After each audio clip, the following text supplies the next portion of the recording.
The best photos aren't the ones that have a lot of color, but rather the ones that use color in the best way possible. Yeah, I just made that quote up. Whether you're trying to be a professional photographer, you're a hobbyist, or you just want to get some really nice pics for editing color and being able to intentionally and purposefully use color to make your photography stand out and make your pictures pieces of art is essential and is a skill that I'm going to show you in this tutorial. So if that seems interesting to you, then stay tuned. I don't know if I'll make an intro sequence for this video, but if I do, it should come up.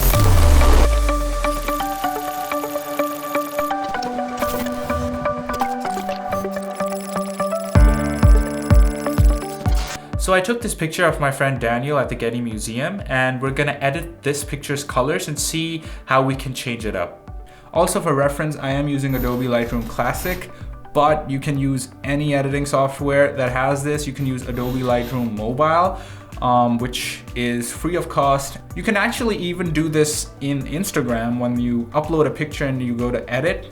It has all these features.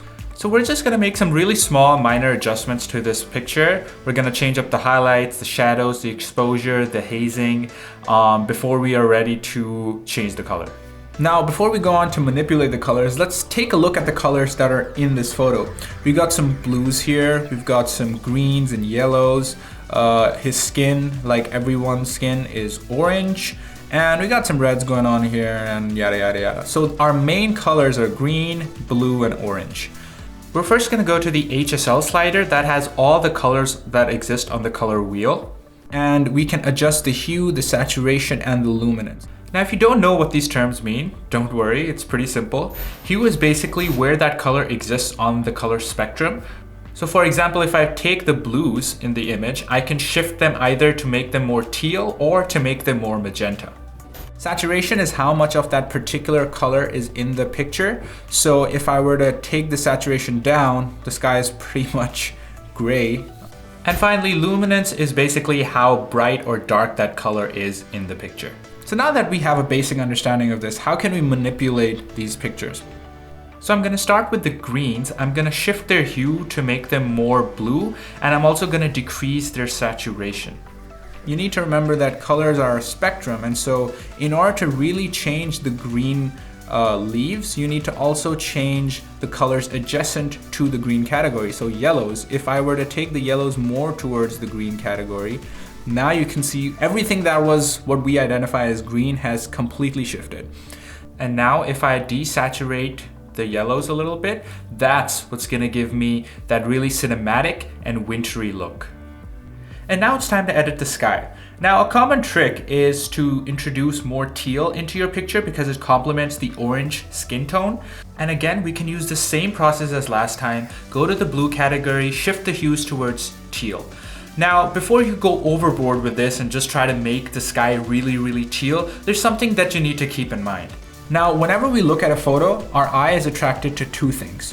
One, the amount of color that's in the photo, and secondly, the amount of light that's in the photo. So by default, areas that have a lot of color and areas that have a lot of bright light will automatically catch the attention of our eye. Therefore, it makes sense for our subjects to have more color than the rest of the picture and for our colors to be well lit as compared to the rest of the picture. And so that's why I'm gonna desaturate the blues so that our subject Daniel isn't overpowered by the intensely teal sky behind him. So in pretty much every picture, you have highlights and shadows. The shadows are the darker areas and the highlights are the lighter areas of the image. And what the split toning tool does is it allows us to add color to the shadows and the highlights of the image. Now, a common thing that a lot of movies do is they add teal to the shadows so that it complements the orange skin tone of the subject. And we can do that too by changing the hue of the shadows to teal and then increasing the saturation. Now, the amount of saturation really depends on how much you like. I personally only use this effect very subtly, but that's completely up to you. Whatever style you're going for, you can do. And now I'm sure you'll agree that while this picture is nice, This really stands out and has a character of its own. And that's what we really want, you know? We want our photography to convey a specific story, and colors are the tool that we can use to convey that story. Now, I'm sure most of you have used Instagram filters, and this is a great tool for basically making filters like that. Sky's the limit here, really. It all depends on how much you're willing to experiment. You could maybe add some teal or blue to the highlights and maybe add some yellow to the shadows. That gives it a very vintage look. Really feel free to try out different styles and just see what works for you. So the third tool we're going to use is white balance. And this is a very commonly used tool. I've been guilty of this, and I'm sure a lot of people are. I've only used this to correct the white balance. So, you know, I would look at the picture and be like, okay, this isn't too warm, this isn't too cool, it's not too green, it's not too magenta, so it looks fine. That's that. However, this is actually a really important creative tool. And if you use it well, you can create some really interesting colors with it. And really, this is where you can really make those Instagram filters and really create those unique styles. So for example, with this picture, it looks fine, the white balance is fine, but let me try to intentionally throw it off. Since this picture is a bit too blue, maybe I can, if I warm it up, you'll see it gets its own unique feel. I'm pretty sure there's an Instagram filter that looks exactly like this. Now suppose we wanted a different style, a different theme for this picture, maybe something that's more red and more fall themed, maybe something like this. And this has the same process. We'll go to the HSL slider, we'll shift the hue of the greens more towards the yellow this time, we'll maybe increase the saturation a little bit, and then we'll go to the yellows, and then we'll shift the hue of the yellows to the orange spectrum. And there you go. Once again, by just adjusting some of the hue and saturation of the colors, we've created an image that is completely distinct and has its own unique style. Now, here are some tips that I personally use in almost all my photos that you might find helpful. One thing that I do for pretty much every portrait I take is I shift the hue of the reds towards magenta. And I also increase the saturation of the reds. What this does is it really brings out the lips and the red undertones of the subject's skin and just makes for more flattering portraits.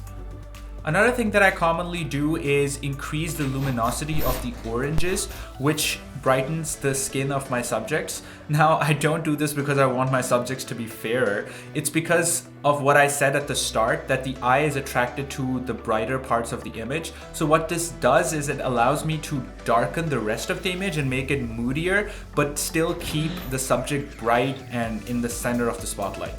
Alrighty, well, that's it for me. I hope you guys learned a lot. If you did, please let me know in the comments. If you want more tutorials like this, then let me know. Let me know what you would want tutorials on. If you did find this helpful, then I want you to do something for me. I want you to go out with your camera or phone or toaster or whatever you use to take pictures right now, this moment. I mean, I guess you don't have to, like, whatever fits your schedule, and take pictures. Come back and start editing the crap out of them. Experiment with colors, try the HSL sliders, the white balance, the split toning, do all of that stuff, and then share those pictures with me. I really want to see what you guys come up with, and I think I could learn a lot from seeing how you approach this task. And that's really what it's all about, man. It's about learning and sharing and spreading the love. So, thanks for watching. Go shoot some photos, edit your colors intentionally, create your own style, stay in school, justice for Harambe, all of that good stuff. I will see you in my next video, whenever that is, hopefully very soon. Ta-ta.